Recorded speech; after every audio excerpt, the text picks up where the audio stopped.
Friends, welcome in care classes. आज हम discussion करेंगे ईवीएस से संबंधित महत्वपूर्ण प्रश्नों की श्रृंखला में आज का पहला प्रश्न। मैं जितना भी डिस्कशन आपको यहाँ करवा रहा हूँ वो आपके आगामी सीटेट और टेट के एग्जाम्स के लिए बहुत ही महत्वपूर्ण है, इसलिए हमारे द्वारा दिया गया कोई भी लेक्चर आप मिस मत कीजिएगा। यदि आप चैनल पर नए हैं तो चैनल को लाइक एंड सब्सक्राइब जरूर कर लीजिएगा। निम्न में से कहाँ आर्सेनिक द्वारा जल प्रदूषण सर्वाधिक है? आपसे पूछा है, एक आर्सेनिक धातु होती है, इसके द्वारा जो जल का प्रदूषण होता है किस प्रदेश में सर्वाधिक है? सही आंसर है डी, वेस्ट बंगाल। आप देखेंगे जो वेस्ट बंगाल है उसमें सर्वाधिक मात्रा में आर्सेनिक के द्वारा जल प्रदूषण होता है। नेक्स्ट, भारत के पश्चिमी घाट में दक्कन शुष्क है क्यों? इसका राइट आंसर है ए, रेन शैडो प्रभाव। एक्चुअली रेन शैडो प्रभाव क्या होता है? मान लीजिए आपकी एक पहाड़ी है, यहाँ से आपके बादल आ रहे हैं, ये आपके बादल हैं, ये बादल हैं। इस पहाड़ी से टकराने के बाद ये बादल क्या करेंगे, यहाँ बरसात करना शुरू कर देंगे, ठीक है। और कुछ बादल उड़ते हुए जब पानी इनमें खाली हो जाएगा तो यहाँ पर पहुँच जाएंगे। फिर यहाँ पर बारिश नहीं होगी क्योंकि इन बादलों ने पहले ही यहाँ बारिश कर दी है और अब इनमें पानी बचा नहीं है।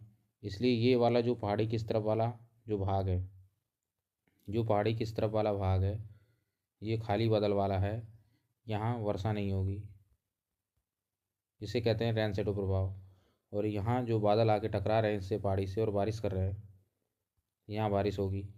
इसके कारण जो पश्चिमी घाट क्या है, शुष्क हैं, रेन शैडो प्रभाव के कारण। Right answer A. नेक्स्ट प्रश्न, वन्यजीव सुरक्षा अधिनियम पारित किया गया था? आपके बताना है वन्यजीव सुरक्षा अधिनियम कब पारित किया गया था? इसका सही आंसर है 1972 ए।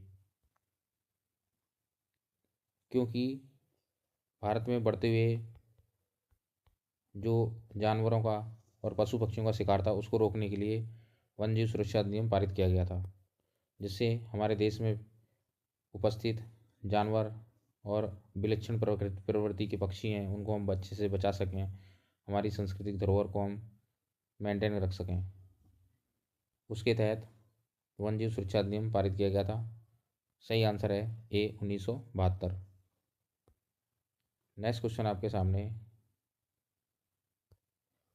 वायुमंडल की ऊपरी सीमा पर प्रति इकाई क्षेत्र में प्राप्त होने वाली सौर की विकिरण कहलाती है? आपको बताना है जो वायुमंडल की ऊपरी परत है, ऊपरी सीमा पर प्रति इकाई क्षेत्रफल में जो विकिरण हमें प्राप्त होती है उसको हम क्या कहते हैं? 14 का आंसर सही है ए, सौर स्थिरांक। नेक्स्ट प्रश्न आपके सामने, ये क्वेश्चन काफ़ी अच्छा है, कई बार आ चुका है।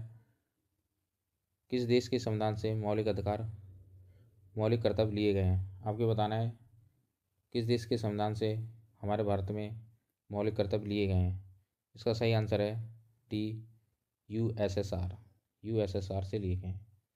और अमेरिका से मौलिक अधिकार लिए गए हैं। अमेरिका से क्या लिए गए हैं? मौलिक अधिकार। और जो मौलिक कर्तव्य हैं वो यूएसएसआर से लिए गए हैं, ठीक है। और यूएसए से मौलिक अधिकार लिए गए हैं। नेक्स्ट प्रश्न, सर्वाधिक जैव विविधता पाई जाती है? तो सर्वाधिक जैव विविधता कहाँ पाई जाती है आपको बताना है। इसका सही आंसर है ए, शांत घाटी में। शांत घाटी जो कि केरल के पलक्कड़ ज़िले में है और ये नीलगिरी की पहाड़ियों में स्थित है। केरल के पलक्कड़ ज़िले में और नीलगिरी की पहाड़ियों में स्थित है शांत घाटी। इसमें सर्वाधिक जैव विविधता पाई जाती है।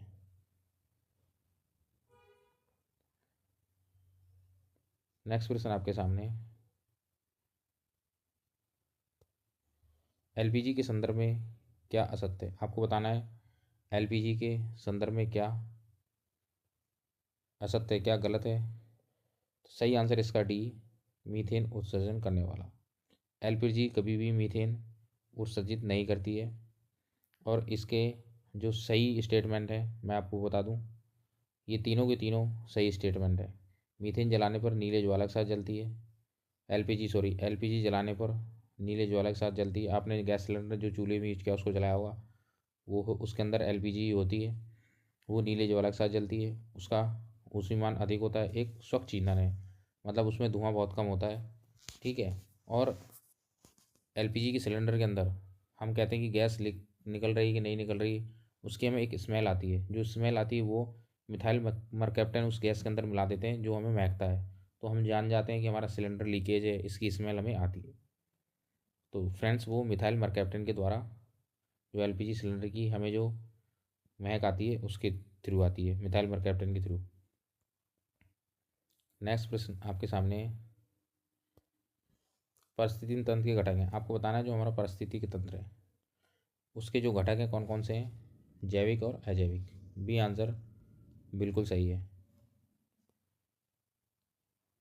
जैविक घटकों में आप कह सकते हैं उत्पादक, उपभोक्ता और अपघटक, ये तीन जैविक में हैं, उत्पादक, उपभोक्ता, अपघटक।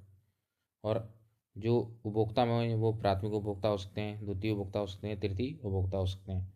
और अजैविक में आप क्या क्या बताएंगे, अजैविक में क्या होगा, अजैविक में हम कह सकते हैं भौतिक कारक, अकार्बनिक कारक और कौन से कारक हो सकते हैं, कार्बनिक कारक। तो भौतिक कारक में कौन कौन से हो सकते हैं, तापमान, आर्द्रता, प्रकाश। तापमान हो सकता है, टेम्परेचर, आर्द्रता हो सकती है, ये अजैविक कारक हैं। प्रकाश हो सकता है। कार्बनिक कौन सकता है, जल, वायु, मिट्टी, खनिज हो सकता है। और अकार्बनिक कारक में क्या होगा, क्या क्या हो सकता है, जल, मिट्टी, खनिज, ये अकार्बनिक कारक में हो गए। कार्बनिक कारक में प्रोटीन और कार्बोहाइड्रेट। तो हम कह सकते हैं कि जो पारिस्थितिक तंत्र है वो जैविक और अजैविक घटकों से मिलकर बना है। जैविक घटकों मैंने आपको बता दिया, प्राथमिक उपभोक्ता, द्वितीय उपभोक्ता, उत्पादक। और अजैविक घटकों में भौतिक कारक, अकार्बनिक कारक, कार्बनिक कारक। राइट, इससे आपको क्वेश्चन काफ़ी अच्छे से क्लियर हुआ होगा। नेक्स्ट क्वेश्चन मकर रेखा, ये कई बार पूछा गया है, मैं इसको आज अब क्लियर कर देता हूँ हमेशा के लिए। मान लीजिए हमारी 0 डिग्री पर माना कि हमने ये हमारी भूमध्य रेखा है जो कि होती है, ठीक है। और इसके ऊपर होती है कर्क रेखा 23.5 डिग्री नॉर्थ में, और 23.5 डिग्री साउथ में होती है, 23.5 डिग्री साउथ में होती है क्या, मकर रेखा। तो यहाँ आपसे पूछा है मकर रेखा है, तो 0 डिग्री भूमध्य रेखा, ऊपर कर्क रेखा, नीचे मकर रेखा, ये 23.5 डिग्री होती है, ये भी 23.5 डिग्री होती है। तो हम इसको इस तरह से याद रख सकते हैं, करके मर, बीच में ही मर जाएगा क्या, मतलब कुछ करके मरो, ठीक है, बीच में नहीं हमें मरना है, तो कुछ करके मरो। तो पहले कर्क रेखा फिर मकर रेखा। नेक्स्ट क्वेश्चन आपके सामने, इकोसिस्टम शब्द का प्रयोग सर्वप्रथम किसने दिया था।